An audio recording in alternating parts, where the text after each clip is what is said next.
Chief Twit, Elon Musk, has been leaning further and further into basically spreading openly white nationalist talking points. Maybe leaning is not exactly the right word for it. He's just all in, sharing white nationalist talking points, spreading them on his platform that he paid $44 billion for. Now, this latest example follows the death of Jordan Neely, or I should say the killing of Jordan Neely by a Marine named Daniel Penny. So now, following that horrific situation, the far right has begun to focus not on the fact that Neely was not violent. He was not, doing anything violent towards other people.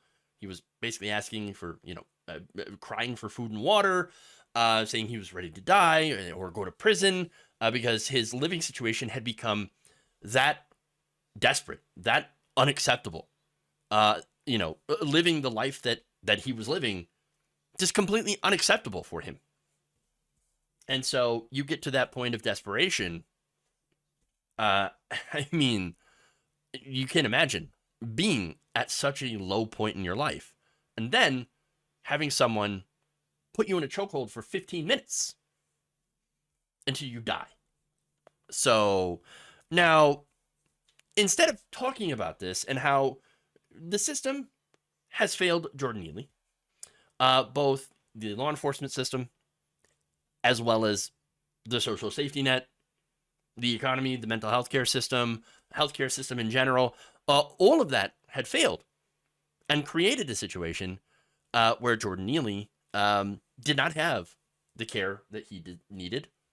He did not have the resources to be able to take care of his mental health and to do better for himself.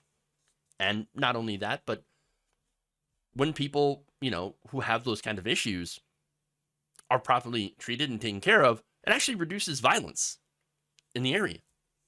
It actually reduces the possibility of violence happening to other people around him and violence being enacted onto him as well. But instead of talking about that, the right wing decides to put out unsubstantiated, misleading, and false information to suggest that the media outrage over this is only because Neely is black and Penny is white. So again, this leans heavily into white supremacist talking points. Now, these talking points spread by different bad faith right wing accounts have attracted the attention of Elon Musk, who's very, very concerned apparently about the issue of black on white crime.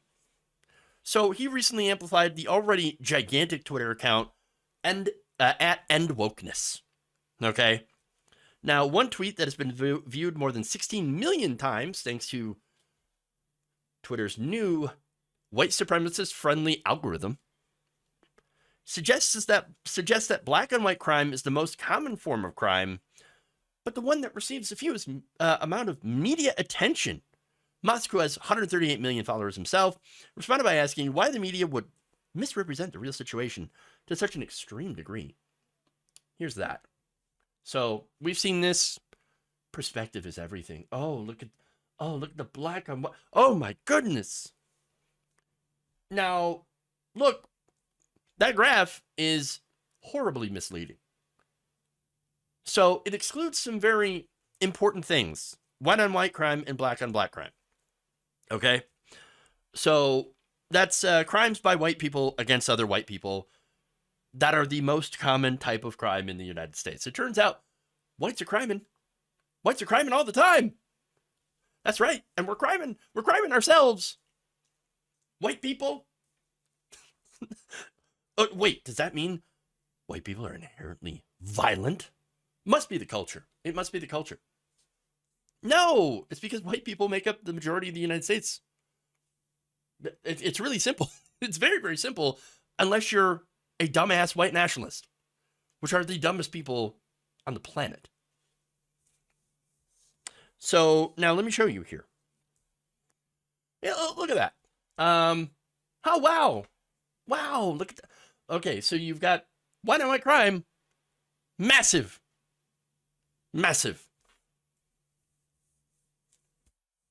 And then you do have that black on black crime, black on white. Again, the higher black on white crime also can be explained by the fact that white people are the majority of the population. But what about black on black crime?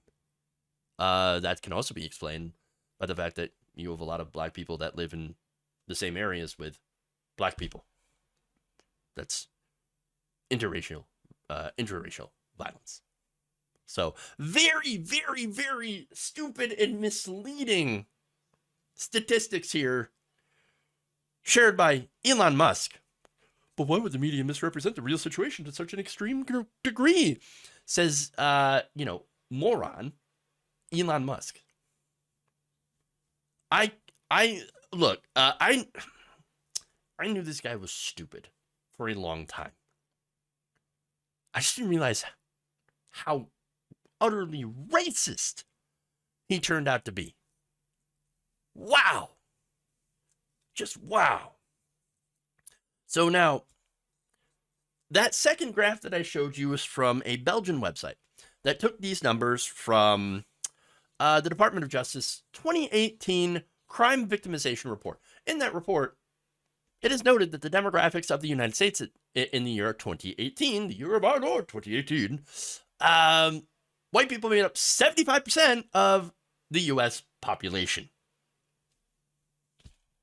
So when you normalize the data for population, the rate of black on white crime is similar to the rate of white on black crime. And I want to show you the table from the Department of Justice that they got this information from. Here you are. Shaded. Look at that. Nice little boxes to explain everything. Yeah. So it shows 15.3% of crimes against white people are committed by black people, and 10.6% of crimes against black people are committed by white people. So again, it relatively similar. Very simple.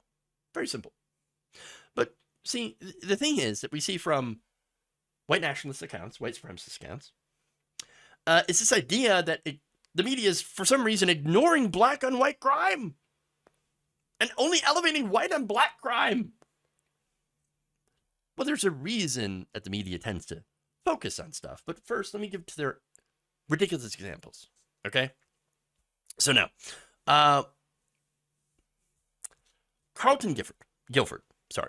On May 4th, Carlton Guilford, a black man, killed 2 white victims. Oh no. Now the right wing screamed about it. Oh my God. Media, mainstream media, where are you? Look at this black on white crime. Why are you never covering it? Okay, well, first of all, they actually did cover it. And I'll get to the outlets here that did. But first, this is the most important point. You see, Carlton Guilford was arrested and charged with 2 counts of first-degree murder, 2 counts of shooting with intent to kill, and 1 count of malicious intimidation or harassment. This happened in Oklahoma.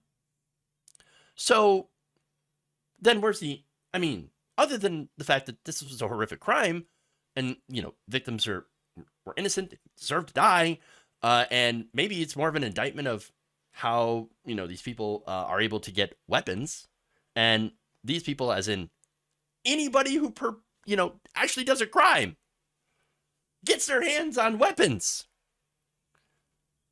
guns, in order to do these crimes. That's the issue that needs to be looked at, not the race. But here's the thing.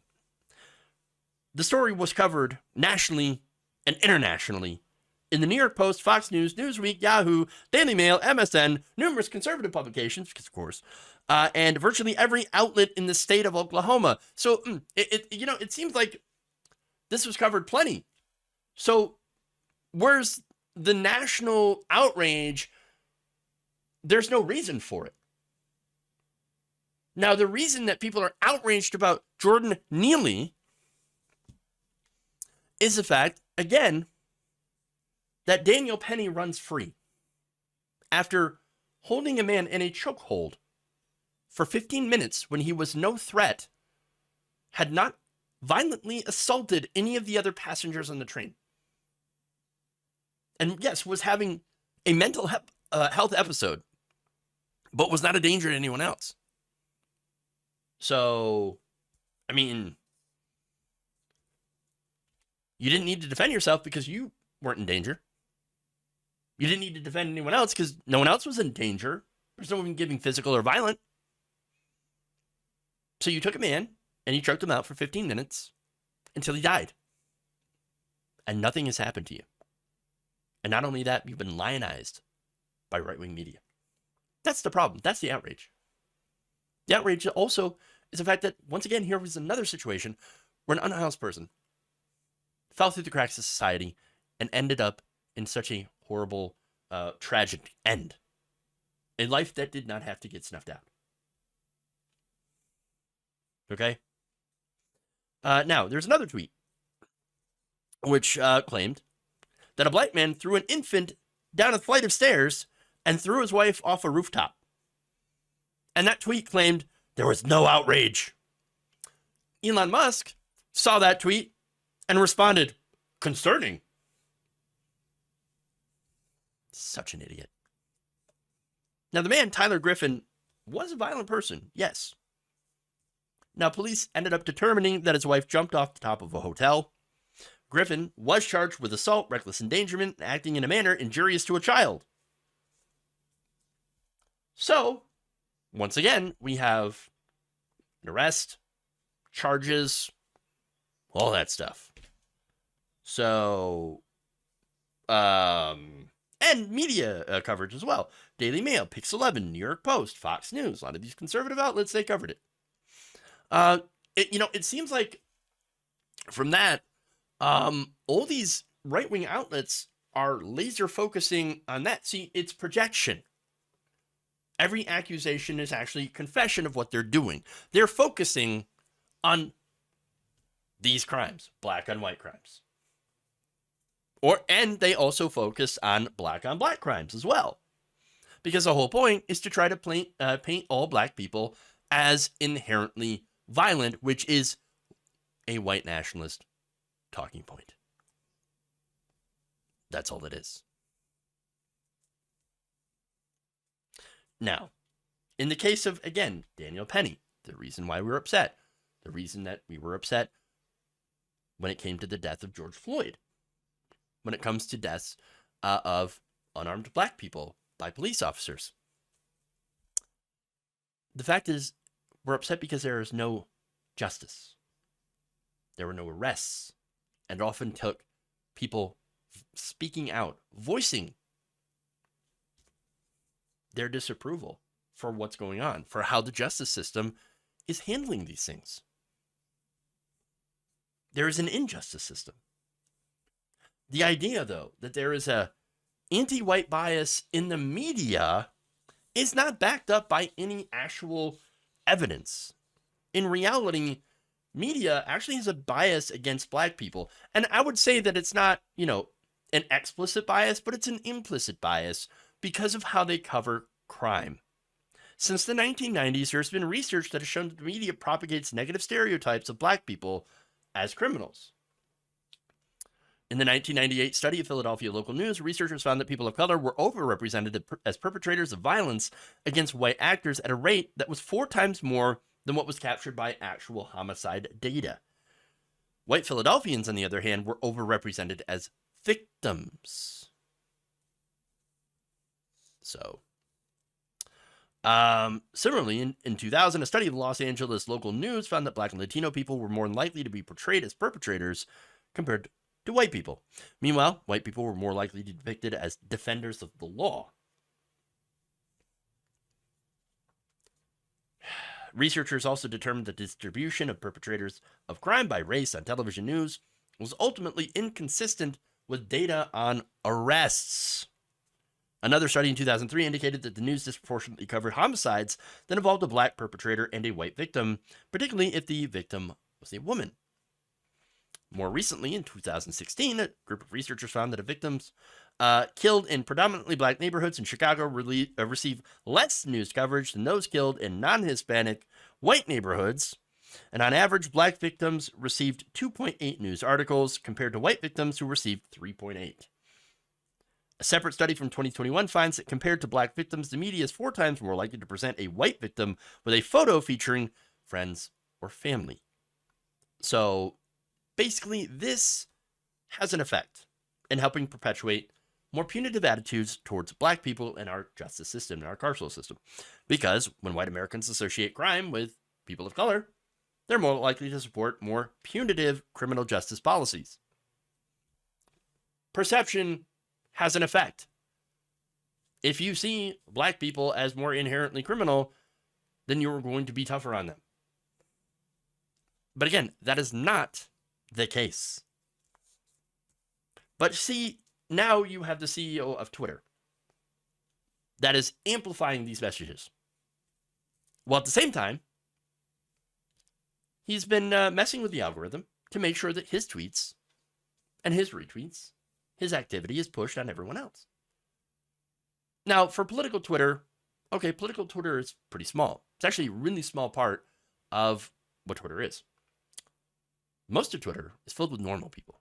Normies. What he's done is made sure that his tweets are pushed to normies. You can block him and he still shows up. And he's pushing this kind of crap on everyone else. There's so many ways this is damaging.